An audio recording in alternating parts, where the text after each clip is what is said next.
예전에는 버스를 타려면 하염없이 기다려야 했습니다. 정류장에 이렇게 서서 목을 길게 빼고 오나노나 이렇게 쳐다보면서 이제 나올까 저제 나올까 하염없이 기다리고 있어야만 했죠. 그러다 잠시 한눈을 판 사이에 버스가 지나가면 그때부터 이제 나 자신에 대해서 또는 그냥 너무 금방 지나간 버스에 대해서 있는 욕 없는 욕 다 해가면서 막 분노를 터뜨리다가 어쩔 수 있나요? 다음 버스를 기다려야지. 요즘은 많이 좋아졌죠. 언제부턴가는 버스 정류장에 보면 몇 분 남았습니다 이게 나와요. 스마트폰을 보면 아예 몇 정거장 전에 있는지 이런 게 다 나와요.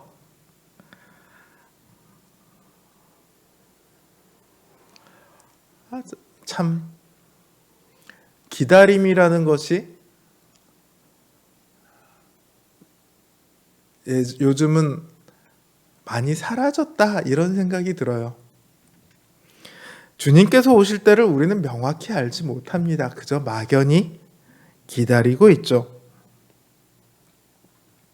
그런데 주님께서는 말세의 때가 가까웠다는 것을 알 수 있도록 말세의 징조를 알려주셨습니다. 난리와 난리의 소문이 있을 것이고 민족이 민족을, 나라가 나라를 대적할 것이고 처처의 지진이 있으며 기근이 있을 것입니다. 왜 이 시대에 수많은 이단들이 판을 칠 수 있는가 하면 지금이 그런 때거든요. 말세의 때예요. 누가 들어도 지금이 바로 말세의 징조와 너무도 비슷하구나 동의할 수 있습니다. 그러니까 여기저기서 가짜 선지자가 혹은 가짜 예수가 나타나서 판을 치고 있는 거죠. 이 시대는 누가 뭐라 해도 말세의 시대입니다. 주님이 오실 날이 가까웠다는 뜻이죠. 주님께서는 우리에게 이런 가짜들이 판을 치는 시대에 미혹되지 말라고 하셨습니다. 말세가 가까우면 올수록 이런 자들은 더욱더 많이 기승을 부릴 거라고 그러셨죠. 미혹되지 말고 대신에 깨어 있으라. 어제는 미혹되지 말라 이렇게 말씀하셨는데 오늘은 깨어 있으라 이렇게 말씀을 하십니다. 주님께서 언제 오실는지 아무도 몰라요. 천사들도 모르고 심지어 주님도 모릅니다. 오직 하나님만 아십니다. 하나님께서 때가 되었다고 하시면 그 때가 비로소 마지막 때인 거예요. 그날은 갑작스럽게 닥칠 겁니다. 절대 예고하고 찾아오지 않아요. 그런데 이단들 보면 언제 찾아온다 대충 날짜를 비슷하게라도 얘기를 해요. 그리고 많은 사람들이 거기 넘어가죠. 우리는 늘 깨어 있어야 합니다. 언제 오실지 모르기 때문에. 하나님께서는 우리가 깨어 있도록 하시기 위해서 일부러 날짜를 말씀하지 않으셨는지도 몰라요. 날짜를 알면 예를 들어 10년 뒤에 온다 그러면 앞으로 9개월 동안은 깨어 있고 나머지 3개월 동안 자고 있고 나머지 3개월 동안 열심히 깨어 있을 거 아니에요. 그러지 않도록 날짜를 말씀하신 것은 아닐까. 이건 이제 제 생각입니다. 그런 생각도 들어요. 어쨌든 주님께서는 갑작스럽게 다시 오십니다. 그때 우리 영혼이 잠자고 있지 않도록 우리는 늘 깨어 있어야만 합니다. 그럼 어떤 게 깨어 있는 걸까요? 매일 아침마다 큐티하고 밤마다 기도하고 말씀 읽고 그런 것이 깨어 있는 것입니까? 수많은 종말론자들은요? 종말론 이단들은요? 마지막 때가 가까웠으니 세상에서 이제 세상 일들을 다 끊어버리고 자기들이 정한 곳으로 모여서 기도하라고 합니다. 모든 재산을 다 바치고 매일 기도하고 말씀 보며 그래서 자기의 몸을 깨끗하게 해야 된다. 이렇게 이야기합니다. 하지만 그렇지 않습니다.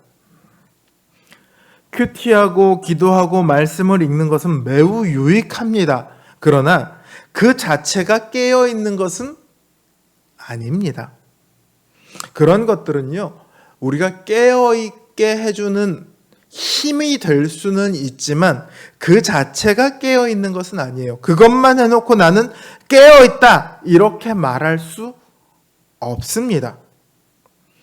주님께서 깨어 있으라고 하신 것은요, 너 큐티하고 말씀 보고 기도하고 매일 그래야 돼 이렇게 말씀하시지 않았어요.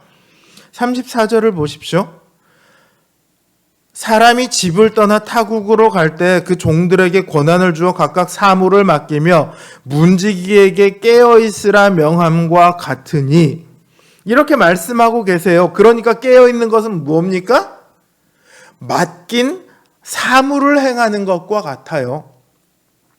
일을 하지는 않고 깨어만 있는다고 해서 주인이 와서 너 참 잘했는데 너 깨어있네 너 잘했네 이렇게 얘기하지 않는다는 거죠. 깨어는 있는데 이 종이 게임만 하고 있고 막 나가 술만 먹고 있고 그러면 어떻게 해요? 잠자고 있는 사람이나 뭐가 다르겠어요? 어차피 똑같이 일을 안 했는데. 화나기는 마찬가지인 거죠. 깨어 있는다는 것은요, 그냥 눈 뜨고 있다가 아니라 맡긴 일을 하고 있다는 거예요. 주님께서는 우리 한 사람 한 사람에게 사명을 주셨습니다. 우리더러 주님의 일을 하도록 하셨습니다. 그것은 우리의 입으로 복음을 전하는 것이고 우리의 삶으로 하나님 나라의 사랑을 보여주는 겁니다. 때를 얻든지 못 얻든지 우리는 입으로 삶으로 주님을 복음을 전해야 합니다. 그래서 우리를 증인이라고 부르는 거예요. 그리스도의 증인이 우리에게 주어진 사명입니다. 주님께서 맡겨주신 일을 하지 않는 사람은 깨어있는 사람이 아닙니다. 아무리 성경을 많이 읽고 많이 기도해도 정작 주님께서 주신 사명을 행하지 않는 사람은 잠자고 있는 사람일 뿐이에요. 물론 성경을 많이 읽고 기도를 많이 하는 사람이 그렇게 될 리는 거의 없습니다만은 예를 들면 그렇다는 거예요. 중요한 것은 말씀을 읽고 기도하는 것 자체를 넘어서서 사명을 행하는 겁니다. 목사만 사명이 있는 거 아니에요. 장로, 권사, 집사만 사명이 있는 게 아닙니다. 우리 모든 성도들은 다 사명을 받았습니다. 그리고 그 사명을 감당할 수 있는 권한이 주어졌어요. 하늘나라의 권한이 주어졌다는 얘기는 다른 말로 하면 뭐냐? 하늘나라의 능력이 주어졌다는 거예요.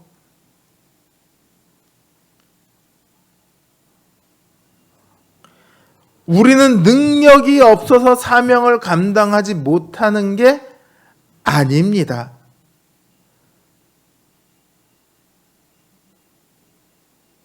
하지 않아서, 다른 말로 하면 깨어있지 않아서 못하는 거예요.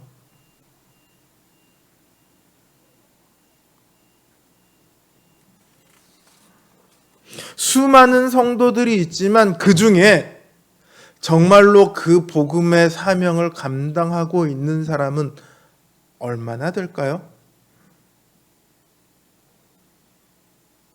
저는 주님께서 우리에게 맡기신 그 사명이 우리 삶의 첫째 가는 목표가 되기를 원합니다. 우리 삶의 전부가 되기를 원합니다. 바울의 이야기처럼 내가 살아도 죽어도 내가 일을 해도 무엇을 해도 그것이 하나님의 영광을 위한 것이 되도록 하는 것.